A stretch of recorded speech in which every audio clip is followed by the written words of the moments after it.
सबसे पहले यहाँ पर आई हुई मेरी प्यारी माँ और बहनों को रमजान मुबारक की बहुत ज्यादा मुबारकबाद।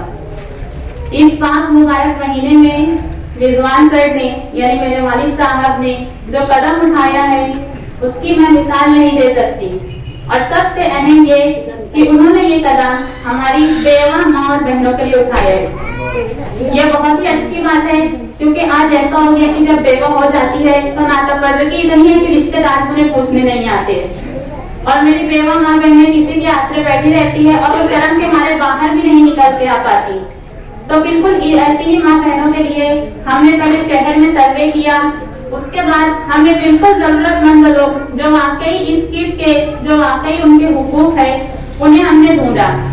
उसके बाद सीरियल वाइज हमने कूपन बनाए और कूपन उनके घर तक गया है। उसके बाद ये माँ और बहनें यहाँ पर किट लेने के लिए आई है। रिजवान भाई का तो ऐसा कहना था कि आप सबको ये किट आपके घर तक बिना किसी के इल्म के पहुँचाई जाए, लेकिन एनजीओ के सलाहकारों की मशवरे के मुताबिक हमने आपको यहाँ पर बुलाया है। देखिए, आपको एक बात बता दी जाए कि यहाँ पर नुमाइश के लिए, दिखावे के लिए आपको नहीं बुलाया गया है या यहाँ पर किसी वोट के लिए आपको नहीं बुलाया गया। सबसे अहम बात, एनजीओ बोला जाए तो नॉन गवर्नमेंट ऑर्गेनाइजेशन है जो कि एक गैर सियासी अदारा होता है जिसमें सियासत की कोई मुदाखलत नहीं है मेरी बहनों। तो इसलिए मैं आपको बता दूं कि आपको ये सोचने की जरूरत नहीं है कि हम यहाँ पर आए हैं, यहाँ फोटोबाजी हुई है, यहाँ सबने कहा है, ऐसा कुछ भी नहीं है। देखिए, एनजीओ जो होता है वो लोगों की मदद करता है, लेकिन अगर रिजवान सर आपकी मदद कर रहे हैं तो ये कब तक करेंगे?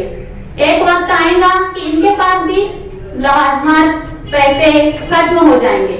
हमारे भी जरिए है, इनके घर में भी माँ बेटियां हैं, उनकी भी जरूरियात है। तो मैं ये कहना चाहती हूँ कि यहाँ पर जितने भी जिम्मेदारान बैठे हैं, मैं उनसे ये कहूंगी कि आपसे जितनी हो सके इस एनजीओ को मदद की जाए। ऐसे बहुत सारे मुखैयरान हैं जो खुलकर नहीं आते शहर में, लेकिन वो पर्दे के पीछे रह के इस कदर मदद करते हैं जो कि आप तक पहुंच नहीं पाती है, जिसे बीच के लोग खा लेते हैं। तो मैं ऐसे मुखैयरान हजरात से ये दरखास्त कर रही हूँ कि आप प्लीज देखिए कि असल फन की बुलंदी से काम ले लूंगा, मुझे मकाम ना दो, मैं खुद मकाम ले लूंगा रिजवान भाई के लिए। रिजवान भाई मुझे कॉल किए, मुझे बहुत अच्छा लगा। आप बोले आपा ऐसी बहनों तक के हमारी जाना चाहिए हमारा सामान, ताकि वो बिल्कुल मुस्तैद रहे। और कुछ बहनें इद्दत में है, मैंने उनको फोन किया कि भाई कुछ बहनें इद्दत में है।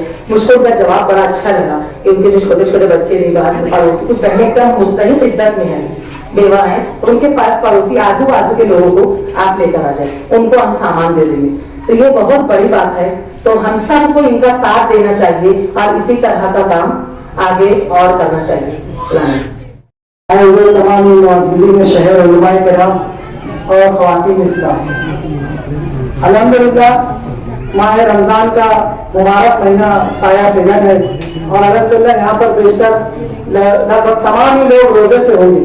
तो एक बहुत ही मुबारक महीने में एक मुबारक काम रिजवान भाई के हाथों, रिजवान भाई के एनजीओ के मार्फत होने जा रहा है। इसके लिए मैं सबसे पहले रिजवान भाई को बहुत बहुत मुबारकबाद पेश करता हूँ। अल्लाह पाक से दुआ करता हूँ कि अल्लाह पाक इन्हें दीन और दुनिया की तमाम नेमतों से नवाजे। मुझे याद है पिछले साल लॉकडाउन के वक्त, ये ऐसा नहीं है कि रिजवान भाई अभी ये काम कर रहे हैं। लॉकडाउन के वक्त अल्हम्दुलिल्लाह 2000 से ज्यादा घरों का और लोगों तक उन्होंने खाना पकाकर अपने हाथों से तकसीम किया रोजाना, बिना किसी तफरीक मजहब मिल्लत के।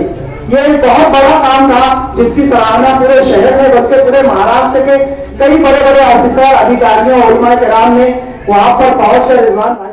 और ये एनजीओ क्यों बनाया गया? मालेगांव शहर के अंदर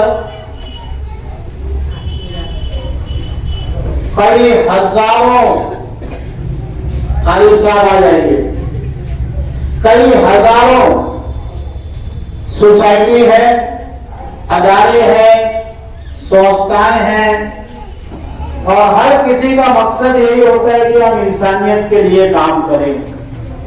हम लोगों को काम कैसे आए, इन तमाम बातों को हम एक जमाने से देखते हुए जहन में एक बात चलती थी कि हम किस तरीके से लोगों की खिदमत करें, तो साथियों से मशवरा करने के बाद ये तय हुआ कि हमें एक एनजीओ बनाना चाहिए जो सेंट्रल गवर्नमेंट में रजिस्ट्रेशन हो। और आप लोगों की दुआओं की बनिस्बत अल्हम्दुलिल्लाह max step foundation government of India में सेक्शन 8 कंपनी में जो रजिस्ट्रेशन है, इसका एनजीओ का मकसद यही है कि किसी एक जाति के लिए काम नहीं करना। आपके और मेरे प्यारे आका हुजूर पाक सल्लल्लाहु अलैहि वसल्लम ने किसी मुसलमान के लिए खाली काम नहीं किया। उनके हुस्न सुलूक से, उनकी कुर्बानियों से लोग उनके ऊपर ईमान लाते थे और ईमान के अंदर दाखिल होते थे। ये उनके अच्छे इखलास की वजह से होता था। और वही तालीम उन्होंने हमें दी। निकल पड़ा साहब आ जाइए। वही तालीम अल्लाह के रसूल ने हमें दी कि ईमान वाले का काम है कि वो इंसानियत के लिए काम करे। अल्लाह ताला ने जितने भी इंसान को बनाया है, जितने भी बंदों को बनाया है, उन बंदों और बंदियों के लिए काम करे। हम लोगों ने ये एनजीओ इसलिए बनाया कि किस तरीके से हम इंसानियत के लिए काम कर सके। आज हमारा एनजीओ सदर साहब हॉस्पिटल की लाइन में, आज आप हम सब देख रहे हैं, गरीब तो परेशान है, लेकिन जिनके पास पैसा है वो भी परेशान है। ऐसा नहीं है कि पैसे वाले बहुत खुश है। अगर जो छोटा सा एक थोड़ा सा मर्ज बढ़ जाता है तो आपको कहीं नासिक ले जाना पड़ता है, कहीं धुलिया ले जाना पड़ता है, कहीं बॉम्बे ले जाना पड़ता है, कहीं औरंगाबाद ले जाना पड़ता है। कोई चीज की सुविधा इतने बड़े मालेगांव शहर में नहीं है।